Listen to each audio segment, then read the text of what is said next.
Hello again, fourth grade boys and girls. In our last read aloud video of chapters 1 through 4 of The Strangers, we met three siblings, Chess, Emma, and Finn, and their mom, who had just learned about the kidnapping of three kids in Arizona, who weirdly were also named Rochester, Emma, and Finn, and who had the same birthdays. And for some reason, Mom started acting really weird when she found out this news, and the kids weren't really sure why, but they were super confused and concerned. Today, we are going to continue with the story with chapters 5 through 8, and we're going to see if the siblings are able to learn anything new about their Arizona doubles. Also, Mom has some upsetting news that she's going to share with the kids today. So I wonder what that is. I hope you enjoy. Happy listening.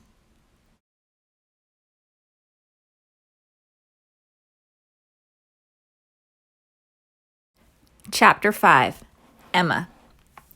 Finn, you're being silly, Emma said. Clones would look like us, not have the same names and birthdays.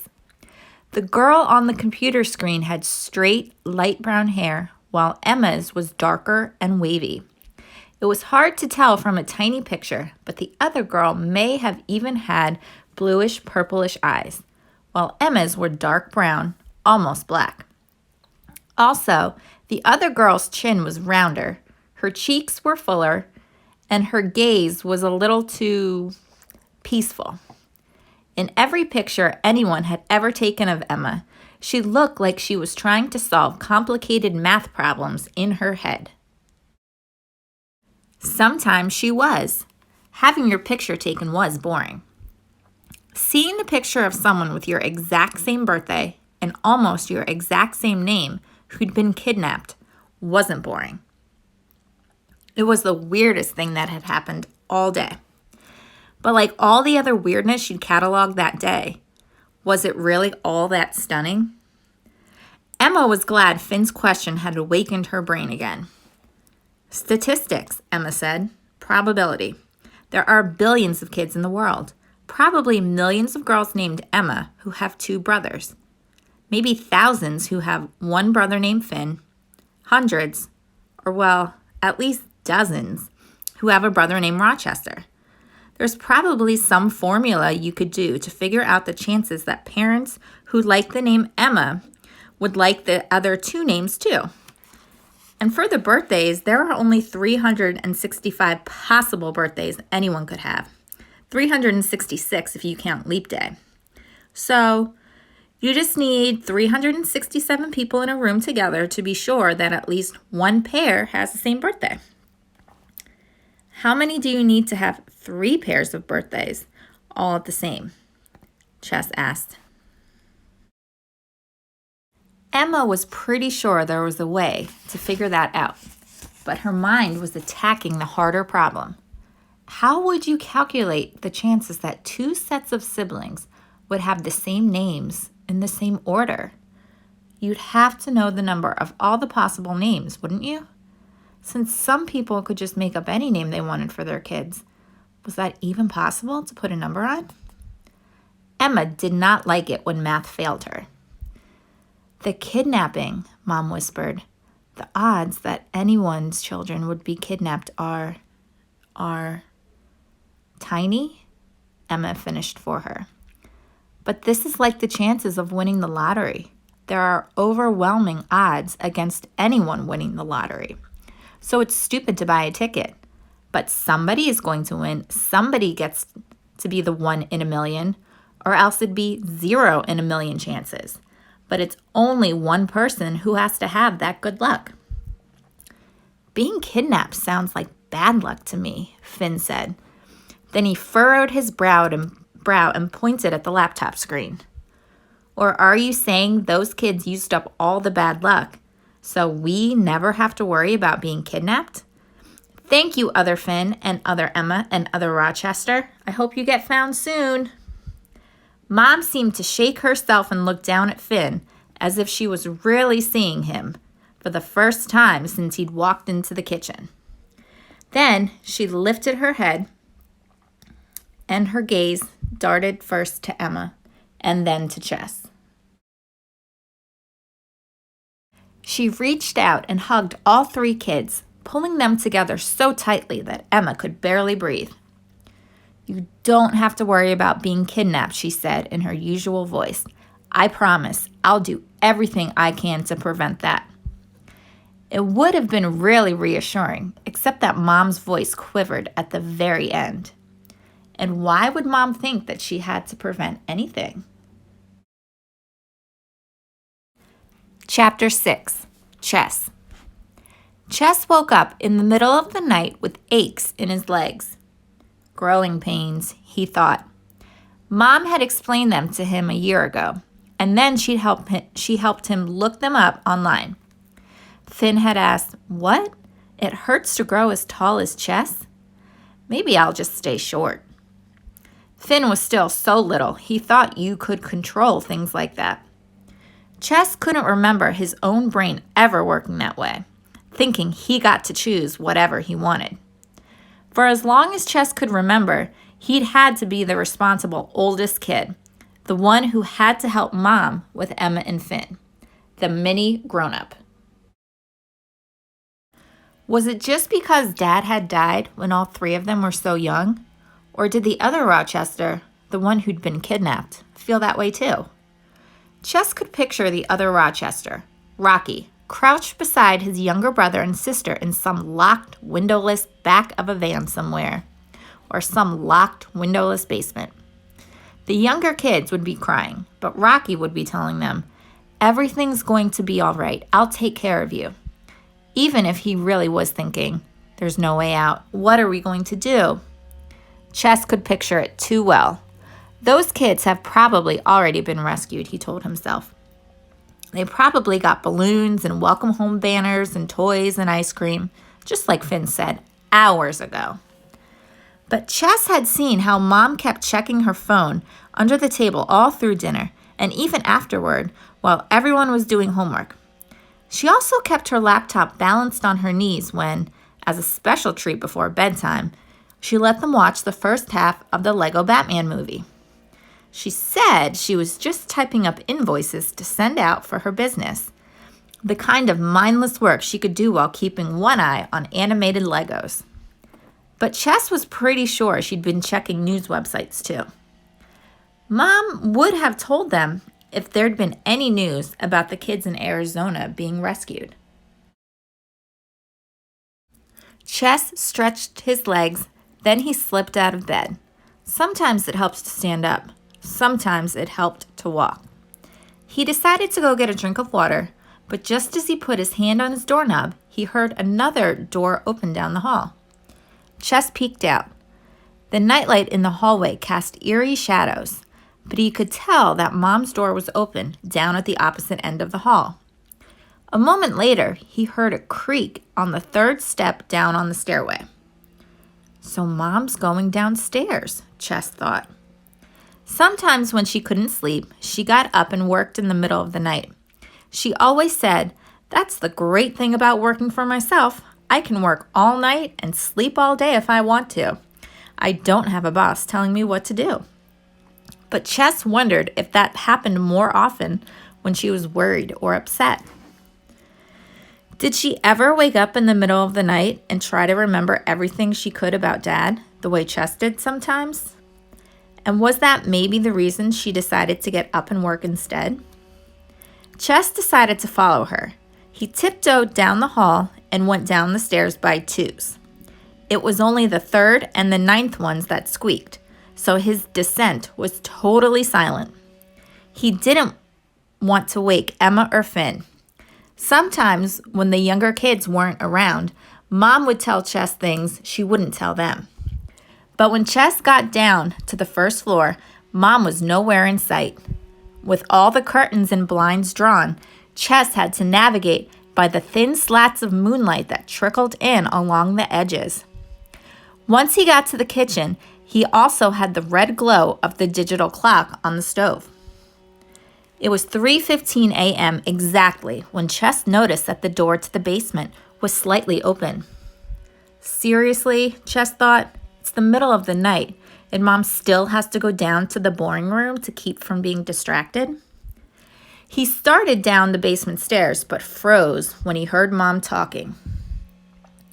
"I thought you'd never call," she was saying. Who would call Mom in the middle of the night? Who would she want to talk to then? Chess strained his ears, trying to listen for even the barest hum of a reply, but there was nothing. Maybe the person on the other end of the phone call was whispering. "Do not tell me to calm down," Mom said. "This is exactly what I was afraid of." The pause was shorter this time. Then Mom exploded again. "Oh, right. It's not my kids," she said. "Not yet. But it's somebody's kids. It's kids I can imagine really well because I know exactly what an 8 and a 10 and a 12-year-old are like. And I'll tell you, they're completely innocent. The person on the other end of the phone call must have interrupted her. But maybe she interrupted him, or her, right back, because she didn't pause long enough to take a breath. "It's not a coincidence, Joe," she said. She didn't even sound like Mom now. She sounded cold and mean and cutting. "You have to fix this, or so help me, I will." Chapter 7. Finn. Finn could smell the French toast as soon as he woke up. "Special breakfast?" he shouted. "It's special breakfast day? Is school canceled? Is it a snow day or a holiday nobody told me about?" He jumped out of bed and raced out into the hall. Emma was standing sleepily in her own doorway, sniffing the air. "It's 68 degrees out," she said. Finn was pretty sure she knew that because of a weather app, not from the smell of the air. But there was no telling with Emma. "Okay, it's not a snow day," Finn admitted. "It's not a holiday either," Emma said. She leaned in close and whispered, "It might be a bad news special breakfast." Finn remembered that the last time Mom had made French toast, it was because she'd gotten overwhelmed with her job and had to work an entire Saturday. That French toast was like an apology for not taking the kids to the park. "There shouldn't be any such thing as bad news special breakfast," Finn said. "It's going to make me stop liking maple syrup." "You will never stop liking maple syrup," Emma said. That was probably true. Finn was pretty sure he'd be able to drink it by the gallon, if Mom ever let him. "I think it's going to be about good news," he said. "Maybe they found those kids in Arizona and Mom's celebrating." Finn expected Emma's face to light up at that idea, but she stayed serious. "Finn, don't worry about those other kids," she said. Jess, Emma, Finn," Mom called from downstairs. "Are you all up and moving?" "I'll wake up Chess," Finn shouted back. He realized Emma had yelled the same thing. They both took off running for Chess's room. Normally, Chess was the first one up, so this was a real treat. As soon as he shoved past Chess's door, Finn launched himself toward the bed. "Time for breakfast," he shouted as he landed. He bounced up and down with each word. Beside him, Emma yelled, "Get up, get up, get up." Her bounces coordinated perfectly too. "We should be in the Olympics," Finn said, giggling. "Mom should sign us up for gymnastics. We'd win all sorts of medals." He braced himself for Chess to push him and Emma off the bed. Maybe Chess would growl like a bear and pretend to be angry, and then they could have a mock wrestling match before breakfast. But Chess just lay there. He blinked once, then twice. He had dark circles under his eyes like he hadn't gotten enough sleep. But he'd had the whole night for sleeping. "Chess?" Finn said, tugging on his brother's arms. "Talk to me, dude. Let me know you're in there." Finn saw Chess's face change, as if someone had flipped a switch. One moment he looked groggy and sad, and just wrong with those circles under his eyes. Finn might have even said that Chess looked old, which was crazy. The next moment, Chess had a goofy grin plastered on his face, but even that felt wrong.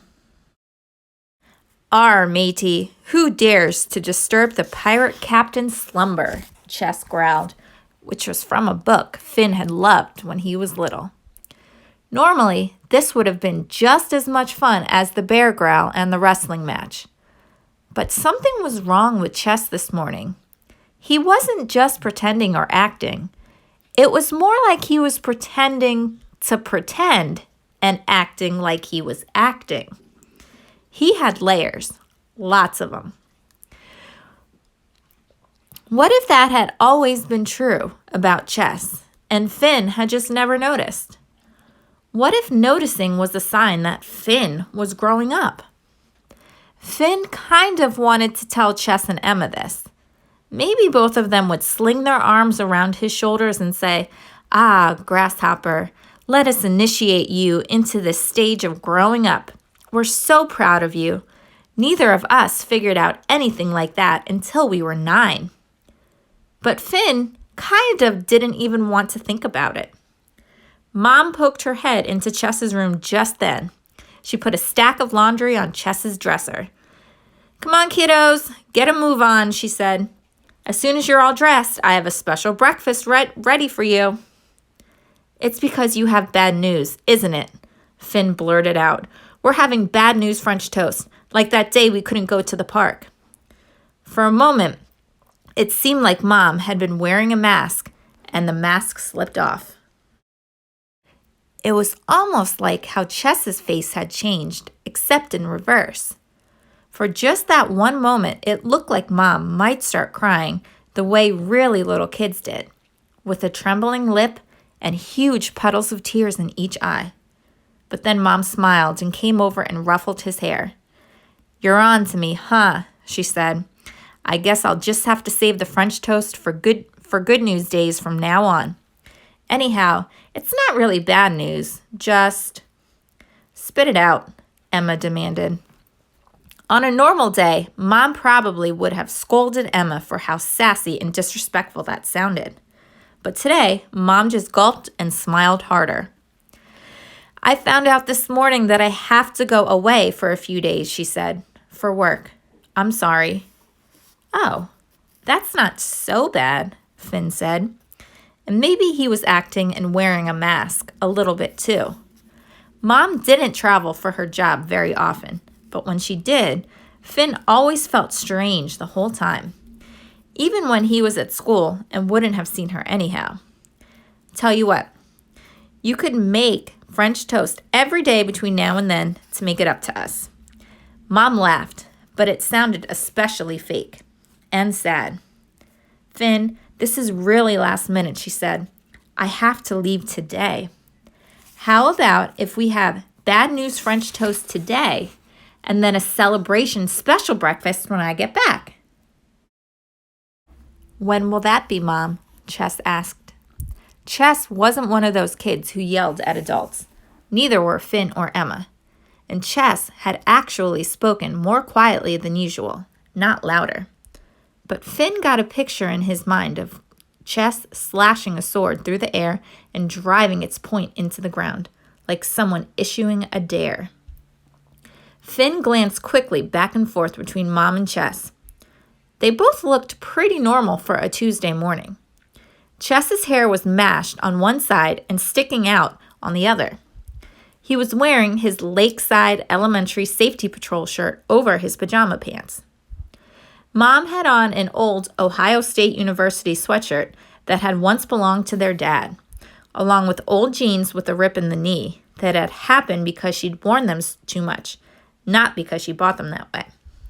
Her hair, which was just as dark and curly as Emma's, was pulled back into a messy ponytail.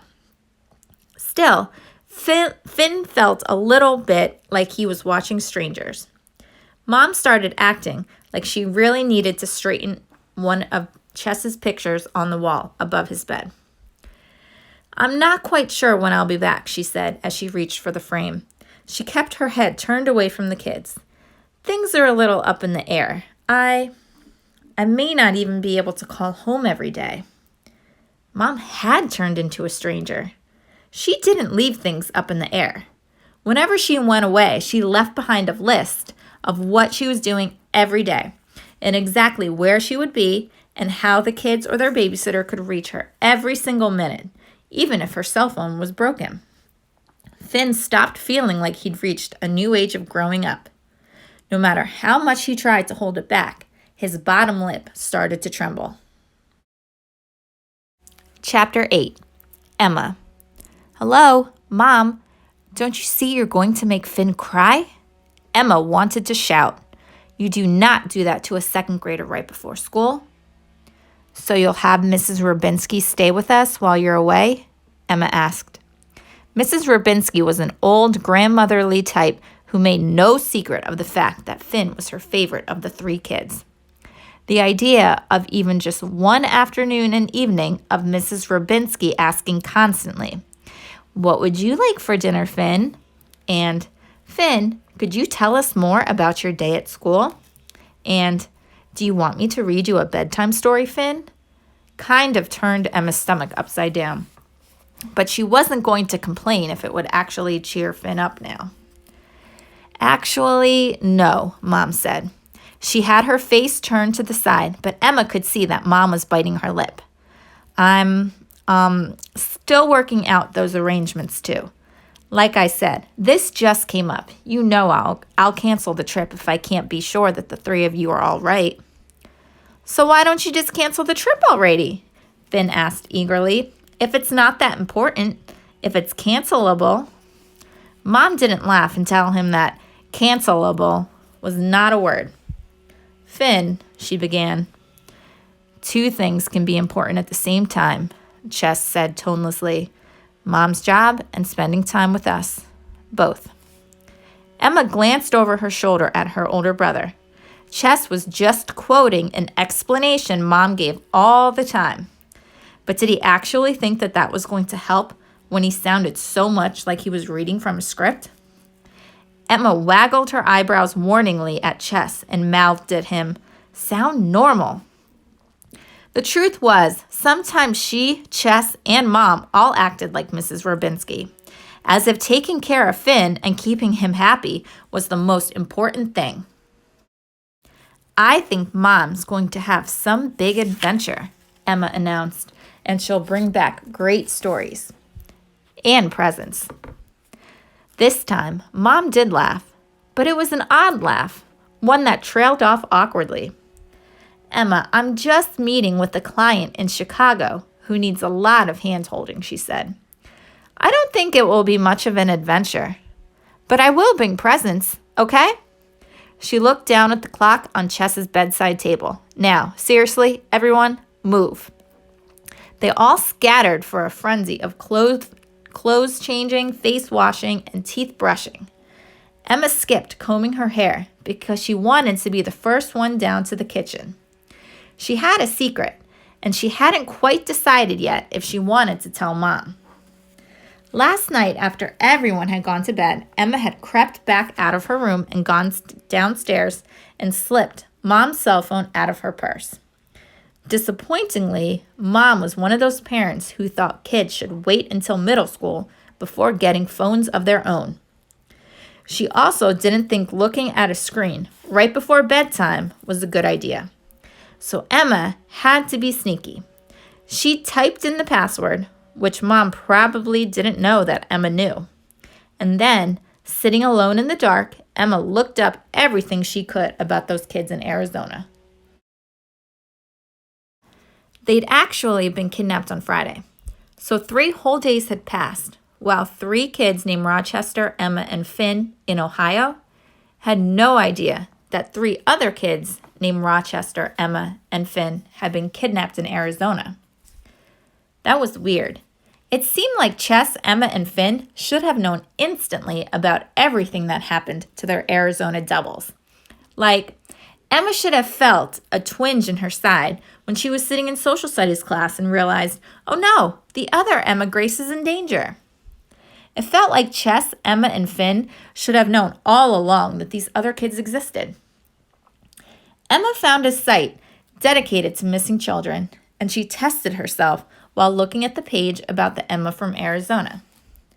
Why does this make me feel so weird? Would I feel this way if Emma Chang, Emma Pulaski or Emma Jones from school were kidnapped? She would feel sad about any kidnapped kid, but she would feel even more sad if it was someone from her school, regardless of the kid's name. Just being from her school was enough of a link. Emma had the name Emma her entire life. She was used to sharing it with other girls. She wasn't used to sharing it with another Emma who also had an older brother named Rochester and a younger brother named Finn. Not when they also all had matching birthdays. She tried to make herself feel better, staring at all the details about Arizona Emma that were different. Look, Arizona Emma is only 4'5", not 4'7" like me, and she weighs 5 pounds less too. When Emma clicked over to the other kids' information, she saw that the kidnapped boys' heights and weight were different from Chess's and Finn's too. That made sense. Chess was taller than practically every other boy his age. Finn was one of the shortest kids in his class. Emma zoomed in on the pictures of the 2 kidnapped brothers, which she hadn't looked at closely before. The younger boy's ears tilted slightly, making him look a little bit like an elf, just like Finn. Other Finn had the same mischievous gleam in his eye too. Rocky Gastano held one eyebrow higher than the other, as if he hadn't expected the picture to be taken just then. Chess always looked a little surprised in pictures too. Both boys, and other Emma too, had skin a shade or 2 darker than any of the Greystone kids. But that could just be from living in Arizona, where there was more sunshine. Or it could just be the way the picture showed up on the phone screen. If the Gastano and Greystone kids were standing side by side, maybe their skin tones would look identical. Maybe their hair and eye colors would too. None of those details are things that I can count, Emma told herself. But with things that are numbers, like height and weight, I could throw those into the equation if I wanted to calculate the odds of those kids having so much in common with us, and it really bothered Emma that she couldn't calculate the odds because of not knowing all the possible names in the world. Because without that, she kept thinking, this isn't random. There are too many similarities. We are connected to those Arizona kids. Somehow. That was what she wanted to tell Mom, even if she had to confess that she'd used Mom's phone without permission. But when Emma reached the kitchen, she found Finn already sitting at the table, digging French toast slices out of the dish where Mom had been keeping them warm. And Chess arrived right on her heels. Emma, your hair, Mom said. She pressed her hands against her own head and then moved them outward, pantomiming an explosion. That probably was what Emma's hair looked like. She hadn't actually checked a mirror. It's the humidity, isn't it? Mom said sympathetically.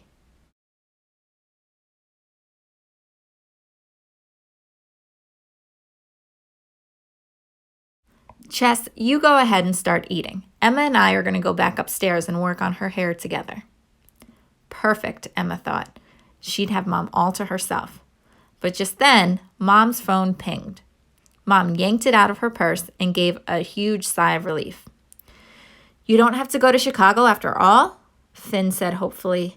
Syrup dripped from his forkful of French toast and rolled toward the dimple on his right cheek. No, sorry, I do, Mom said. She quickly typed something into her phone. It's just, now I know who's taking care of you 3 while I'm away. She said yes, the perfect person. Who? Chess said. Emma saw Mom hesitate before she looked up from her phone. Mom glanced at the clock on the stove, then she put down the phone and pulled the ponytail rubber band out of her own hair. She scooped Emma's hair back and wrapped the rubber band around it. Sorry, Emma, I think we've got to go with the quick fix today, Mom said. She reached over and turned the water on in the sink, cupped her hand under the faucet, then slid that hand over Emma's hair, smoothing down all the stray hairs. There. Now go eat. Who's staying with us? Emma repeated Chess's question as she sat down and began filling her plate alongside him. Do you remember Miss Morales, who was PTO president at Lakeside the year before last? Mom said. Why would we? Chess asked. You're making us stay with a stranger? Finn wailed. Mom looked back at her phone, but not before Emma caught a glimpse of Mom's face. Is Mom panicking? Emma wondered. Emma felt like she was trying to solve some huge math problem that didn't involve numbers, but people and events. The kidnapped kids in Arizona, Mom's unexpected business trip, and now this, the unknown babysitter. And Mom's panic. None of it felt random. Mom's trip is connected to the Arizona kids somehow, Emma thought. And even though she doesn't want to, she's leaving us with some woman that we don't even know because Emma didn't know the answer to that part. What if this was like that kind of huge math problem that Emma hadn't gotten around to studying yet? The ones that didn't actually have any solutions.